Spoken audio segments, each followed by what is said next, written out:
obrigada. Um prazer enorme estar aqui com vocês. Muito feliz da gente poder se encontrar um pouco, né? Tanto tempo aí isolado. E uma das coisas que a gente precisa como ser humano é o relacionamento, é a gente poder estar em contato com outras pessoas. Mesmo que distante, né? Mas é importante. Bom, um pesquisador muito famoso da década de 50, chamado Abraham Maslow, ele fez uma pirâmide das necessidades básicas humanas. E ele colocou ali algumas necessidades que são essenciais a todas as pessoas. Cada um de nós aqui tem necessidades que são específicas, que são só nossas. Mas, em geral, nós temos essas necessidades que ele apontou. Então, ele apontou uma necessidade básica que, se nós não tivermos, dificilmente a gente vai conseguir alcançar os nossos objetivos, a gente vai ter plenitude, ou a gente vai estar bem, feliz, com saúde, bem-estar, enfim. E essa necessidade é a necessidade fisiológica. Então, todos nós temos a necessidade de nos alimentarmos, dormirmos, fazer atividade física. O segundo pilar é o pilar da segurança. Então, nós precisamos ter segurança familiar, segurança na nossa comunidade. A gente precisa se sentir seguro para conseguir se desenvolver em todos os aspectos. O terceiro pilar que ele coloca é o pilar social, da gente se sentir amado, da gente ter amizade, vínculos. Todos nós temos essa necessidade. A gente busca muito isso, né? Principalmente também o status de reconhecimento, que está relacionado ali com o pilar da estima. Por mais que eu faça as coisas sem esperar que o outro reconheça, eu preciso, lá no fundo, saber que aquilo que eu fiz serviu para ajudar alguém, aquilo que eu fiz foi reconhecido, valeu o meu esforço. O outro pilar é de realizações pessoais. E aqui existe uma crítica quanto a essa pirâmide de Maslow, dizendo que talvez não seria bem uma pirâmide, mas seria uma coisa mais cíclica, porque em várias partes da nossa vida a gente vai ter uma demanda maior ou menor. Mas ela é ilustrada comumente por uma pirâmide. Só que alguns rebatem e dizem que a base dessa pirâmide hoje não é mais as necessidades fisiológicas. Hoje, a necessidade básica é o quê? Wi-Fi, e daí? Será que é isso mesmo? A gente precisa tanto, né, da internet para a gente conseguir realizar as coisas, né, do dia a dia, a gente já nem imagina mais. A grande maioria aqui talvez tenha nascido já seja os nativos digitais, né, aqueles que nasceram já com a internet, nem sabem como que seria a possibilidade de viver um mundo sem. Mas não é a Wi-Fi ainda a base, eles dizem que é a bateria. Porque se não tiver bateria, nada adianta, né?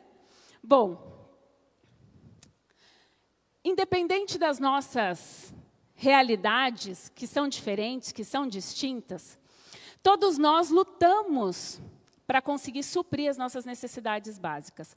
De alguma forma, a gente precisa ser aceito, a gente precisa se sentir seguro, a gente precisa se sentir fazendo parte de um grupo, ter, sim, as nossas necessidades básicas supridas. Mas e quando a vida não é tão gentil assim e a gente nasce com dificuldades que são tidas como improváveis de se ter sucesso nesse mundo ou, quem sabe, influenciar ou impactar outras pessoas?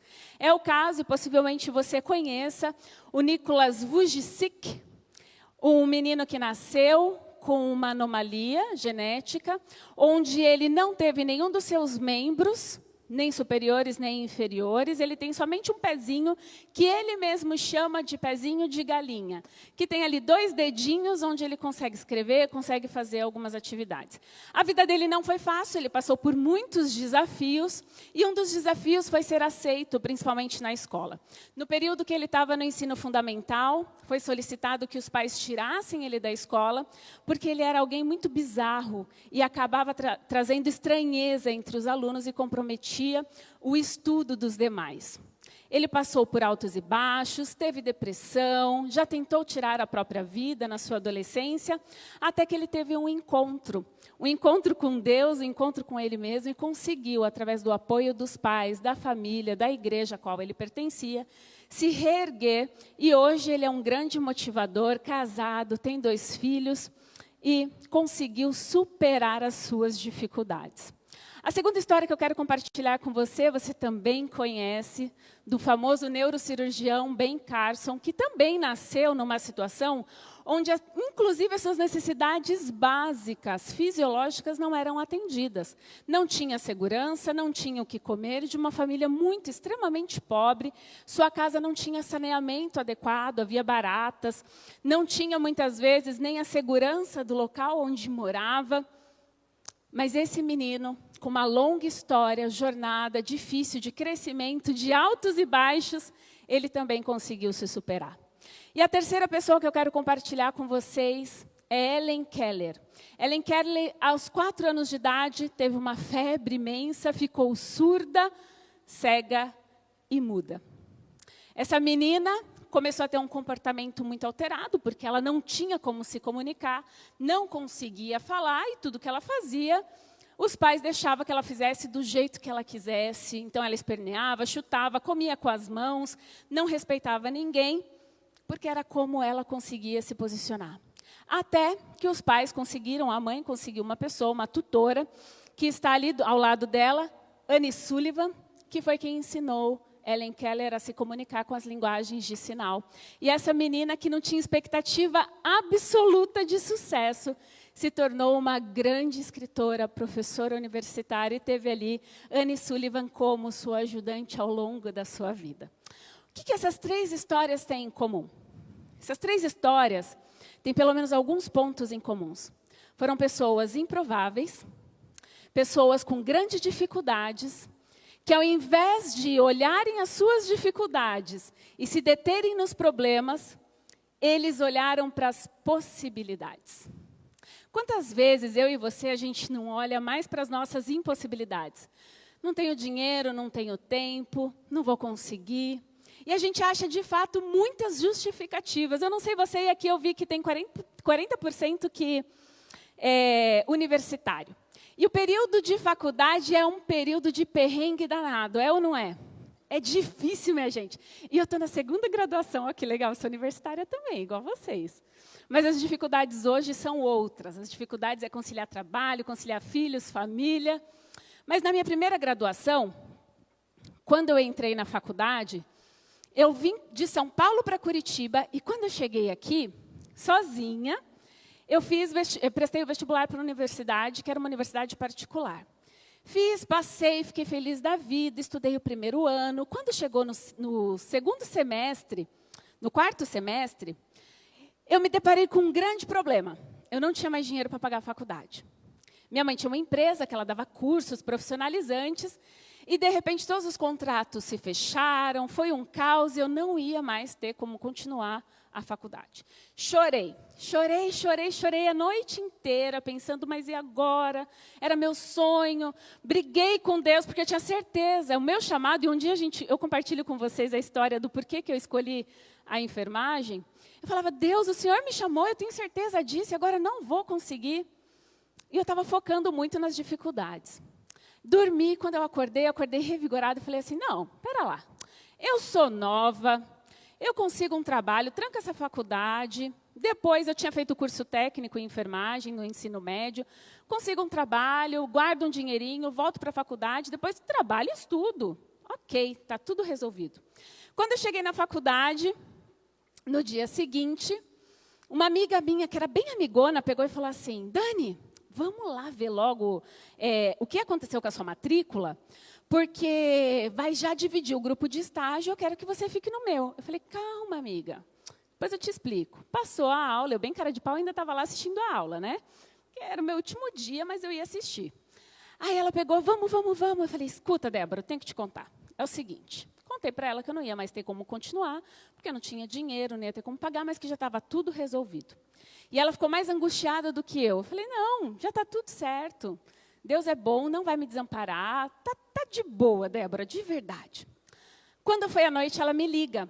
E ela fala assim, Dani, você não vai ter que parar a sua faculdade. Eu falei, não, Débora, já está tudo certo, não precisa insistir, fica tranquila.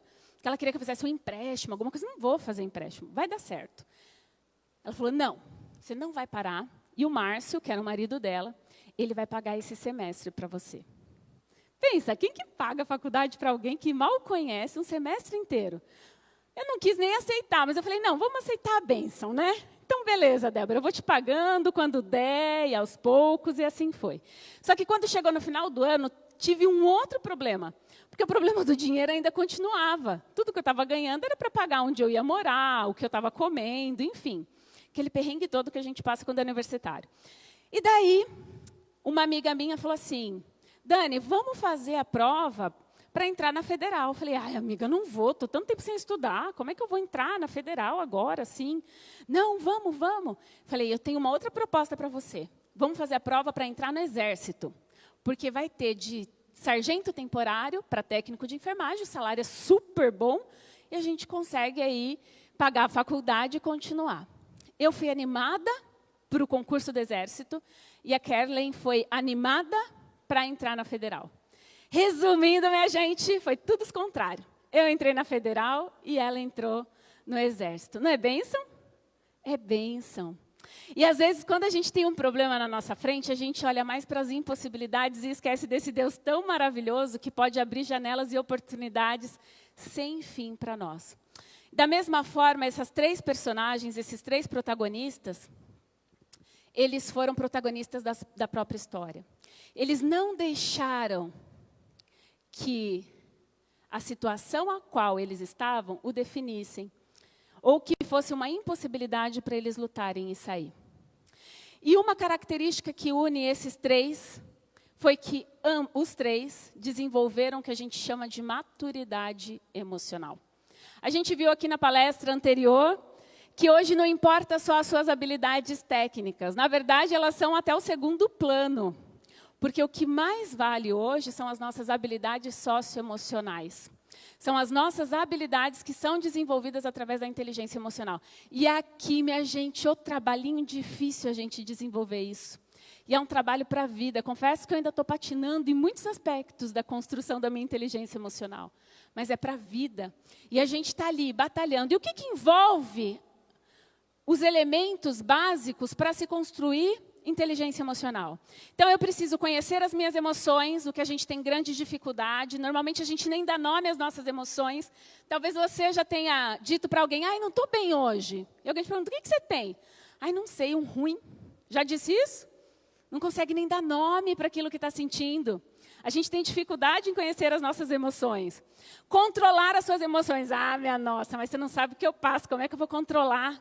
É possível, a gente precisa aprender a desenvolver. O terceiro elemento é reconhecer as emoções dos outros, empatia. E às vezes a gente confunde empatia com simpatia. Né? Eu me compadeço do outro e acho que estou sendo empático. E não. Como que eu consigo olhar de fato para o outro, compreendendo aquilo que ele está sentindo? Mesmo que eu não entenda, mas eu tentar compreender aquilo que ele está sentindo e ser empático. Não querer dar solução, mas querer ouvir, querer respeitar. O quarto aspecto é administrar relacionamentos. A vida é feita de relacionamentos em todas as suas esferas. E a gente precisa dela, seja no trabalho, seja na faculdade, seja nos nossos relacionamentos familiares. E o quinto aspecto é motivar-se para alcançar as metas. E como é difícil, porque às vezes a gente olha mais para as impossibilidades do que para as possibilidades. Então eu te pergunto, o que será que influencia ou impacta ou afeta a nossa inteligência emocional? Não existe uma única causa, existem várias. E normalmente a gente costuma dar a desculpa aqui, para minha herança genética. Meus pais são nervosos, estressados, né? Ou somente o ambiente a qual eu estou inserido, que é sempre assim. E não, na verdade, a minoria é pela herança genética. Tem muito mais relacionado com o estilo de vida. Como que eu vivo? Porque como é que eu quero ter inteligência emocional se eu não durmo bem, se eu não como direito, se eu não faço atividade física, se eu não pratico o manejo de estresse, se eu não tento controlar minhas emoções? Como que eu vou ter inteligência emocional se o meu estilo de vida não favorece? E às vezes nesse período da vida a gente olha muito para o hoje, né? Para o agora, e a gente quer unicamente a satisfação imediata, o prazer. E sabe por que a gente quer o prazer de agora? A gente quer o prazer de agora porque agora eu consigo sentir a descarga de dopamina no meu cérebro, que vai me deixar bem, vai me deixar feliz, vai me deixar satisfeito, porque a dopamina gera prazer. Até o próprio fenômeno da procrastinação, sabe deixar para depois eu faço, gera prazer. Porque depois eu faço, ai que delícia, não preciso me preocupar com isso. E a gente vai se acostumando, isso vai virando um ciclo vicioso. E vai interferindo na nossa inteligência emocional, na nossa capacidade de desenvolver habilidades socioemocionais. As frustrações constantes, a luta com o nosso ideal. A gente idealiza uma vida, a gente idealiza ali tal etapa, tal trabalho, tal relacionamento. E a vida real é muito diferente da vida ideal. E como eu lido com essas frustrações vai determinar se eu vou desenvolver habilidades emocionais ou não. Fatores físicos e emocionais, pessoas que sofreram violência sexual na infância. Tem uma área do nosso cérebro que se chama amígdala. E ali é o centro do medo. Crianças que sofreram, pessoas que sofreram na infância violência sexual, têm essa área muito aumentada. Mas isso não significa que ela não possa desenvolver habilidades socioemocionais. Os nossos pensamentos têm grande influência, a gente já vai ver um pouquinho mais para frente como que eu posso lidar com os meus pensamentos, né? Aprender a prestar atenção neles. O uso das redes sociais, embora a gente tenha vivido, esteja vivendo, né? Num momento em que a inteligência artificial é tudo, em que os meios de comunicação são imprescindíveis, eu preciso estar conectado virtualmente. A gente tem se esquecido de uma necessidade básica, que é de relacionamento social face a face, o contato. E às vezes a gente está deixando só para o virtual. E embora o virtual me cause alegria momentânea, não deixa de ser muitas vezes um relacionamento fake. Porque eu vejo do outro só o lado bonito da vida. E junto com isso vem as comparações, junto com isso vem o sentimento de que eu não sou adequado, por mais que existam os filtros. Gente, vocês já repararam como é difícil? As meninas talvez mais do que os meninos, não sei, posso estar enganada. Como é difícil hoje a gente tirar uma foto e postar a foto sem filtro nenhum? Porque você olha a foto, você começa a ver todos os defeitos. Esses dias eu tirei uma foto, eu fiquei olhando e falei, nossa, mas tá estranho, né? Não parece comigo.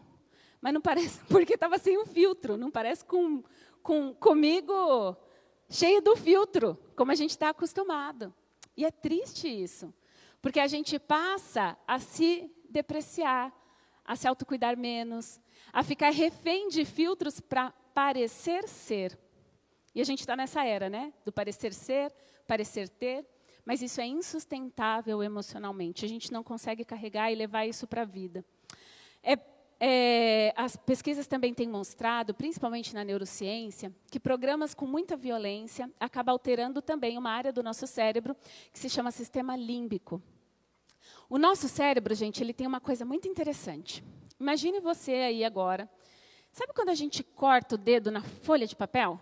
Imagine isso, já cortou, né? Você cortou o dedo na folha de papel.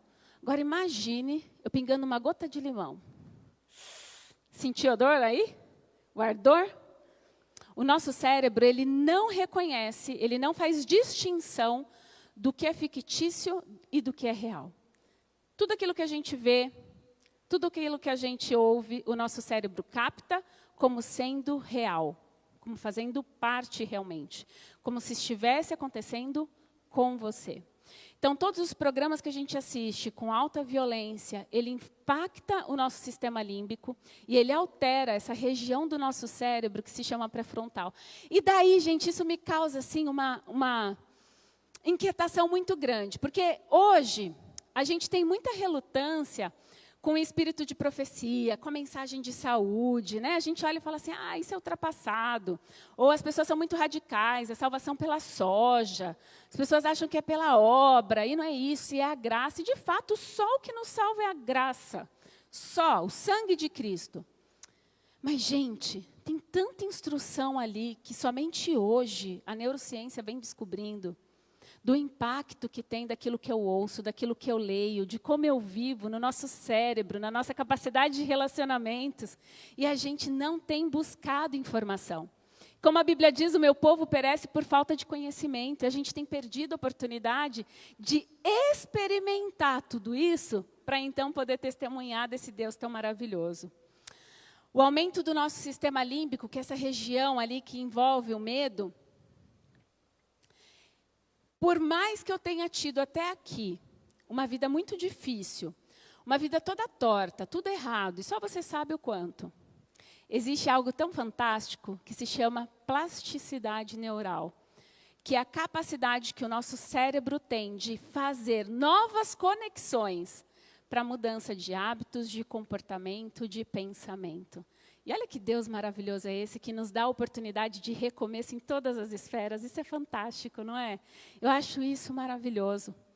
O nosso cérebro ele tem o que a gente chama de viés da negatividade. Pode ter tido um dia maravilhoso. Vamos dizer que teu dia, como que é teu dia? Teu nome? Como? Kelly. Kelly? A Kelly teve um dia fantástico, show de bola, foi bom, ela saiu com as amigas, eles comeram fora, foi bem gostoso. Mas aconteceu uma coisa no dia da Kelly que não foi legal. Pronto. O dia não presta. Já aconteceu isso com você? 95% do teu dia foi ótimo, mas 5% foi ruim? Ai, que dia horrível que eu tive hoje. Porque o nosso cérebro ele tem essa predisposição de olhar mais para o lado negativo do que daquilo que foi bom. Por mais que a maior parte, 95%, possa ter sido excelente, o nosso cérebro puxa para aquilo que foi ruim. Muitos de nós não cuidamos com os tipos de amizade que nós temos. Eu costumo dizer que alguns de nós temos aqueles amigos que eu chamo de amigo cemitério. Sabe aquele amigo que tudo de ruim acontece? Você tem um amigo assim? Quem tem um amigo assim? Que tudo de ruim acontece com a pessoa. Pneu fura, roubaram, assaltaram, tudo na vida do camarada dá errado. Ou da menina dá errado, e não tem o que faça. Mas quando a gente está com pessoas assim, a gente se contamina também emocionalmente, porque a gente acaba desenvolvendo o hábito de passar a reclamar mais do que agradecer. E possivelmente você já escutou falar da importância da gratidão.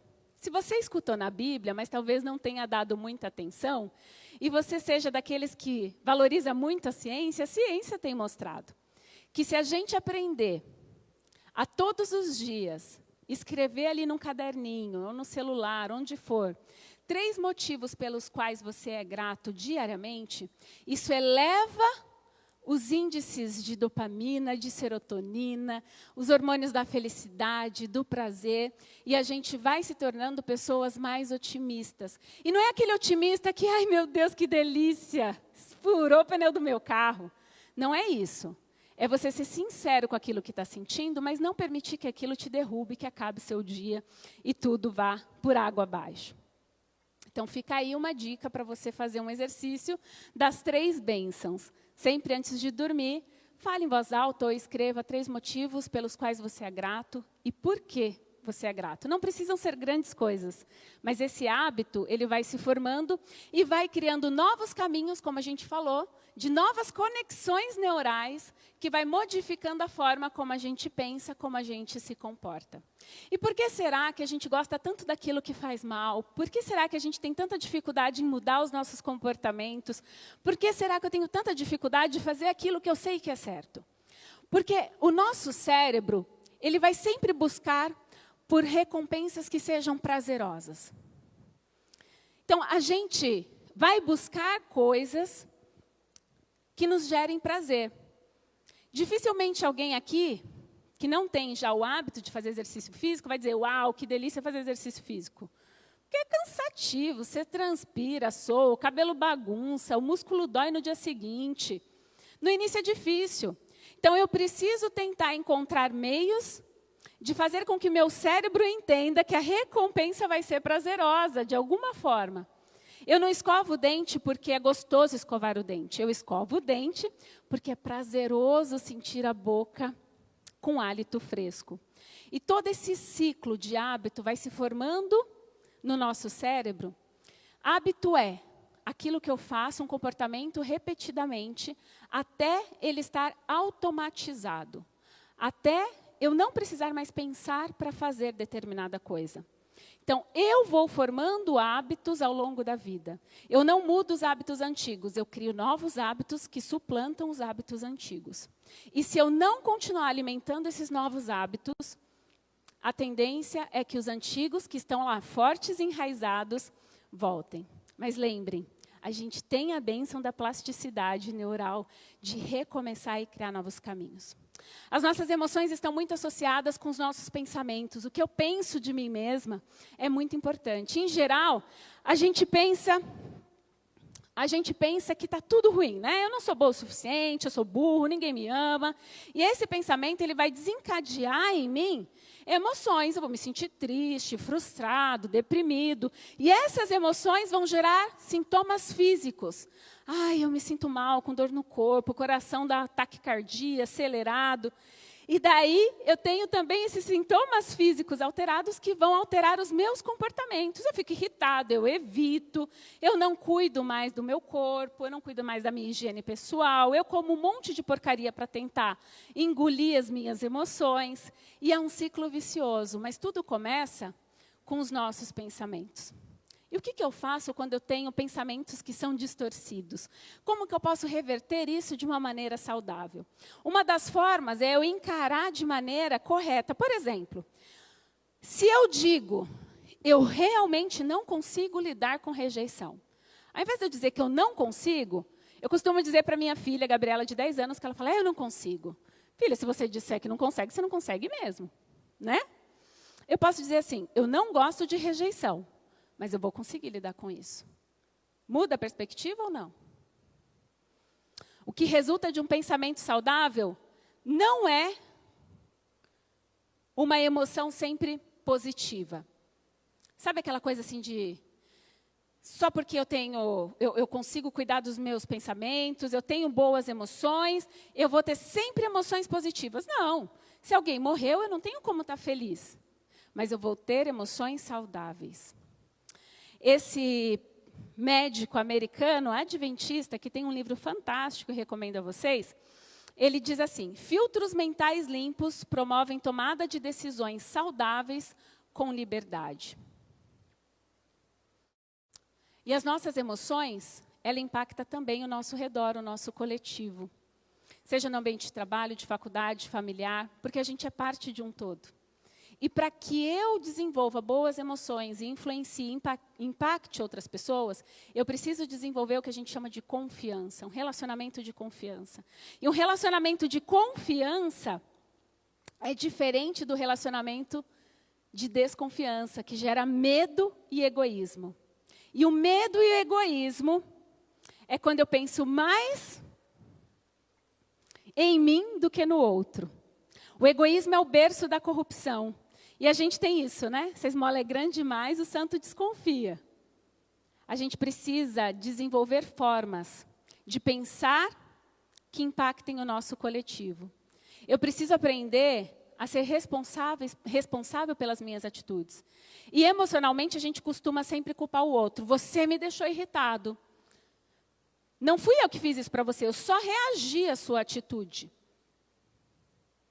Eu tiro a minha responsabilidade, porque o outro não tem como alterar o meu pensamento, o outro não tem como alterar a minha emoção, se eu não permitir. E eu preciso ser responsável. Eu preciso admitir aquilo que eu preciso crescer. Eu preciso olhar para as minhas emoções e a maneira como eu vivo de uma maneira clara. E olhar quais são os pontos que eu preciso desenvolver e quais são as habilidades que eu preciso desenvolver para poder crescer e ser uma influência maior. Mudar não é fácil, mudar é difícil. Mudar dá trabalho, mas mudar é possível. Exige tempo, exige esforço. Costumo dizer que exige muito jejum e muita oração. E joelho no chão. Mas com Cristo a gente pode. Eu preciso olhar de verdade para as minhas realidades, para quais são os meus obstáculos, quais são ali os empecilhos que eu vejo que estão atrapalhando de eu alcançar as minhas metas, sejam elas espirituais, profissionais, e eu olhar e conseguir traçar estratégias de superação, o que eu vou fazer para lidar com tal situação? E assim, eu tentar ir em busca de alcançar os meus objetivos. A pior coisa que existe, queridos, é a gente ser obrigado a abrir mão daquilo que a gente gosta. Porque dá prazer, porque é gostoso. Mas a gente pode descobrir novos prazeres, descobrir novas oportunidades. A gente pode aprender a escolher com a razão, não sendo movido pela emoção. Isso envolve córtex pré-frontal. Isso envolve eu olhar para a minha vida como um todo. Eu olhar para todo o meu estilo de vida e ver o que eu preciso melhorar. O que está dando certo? Ótimo. O que está dando errado que eu posso fazer melhor? E eu não vou conseguir sozinho. Eu só vou conseguir com Deus. Eu só vou conseguir me desenvolver intelectualmente, emocionalmente, socialmente, se eu colocar tudo que eu tenho, tudo que eu sou nas mãos de Deus. Esse é o último slide.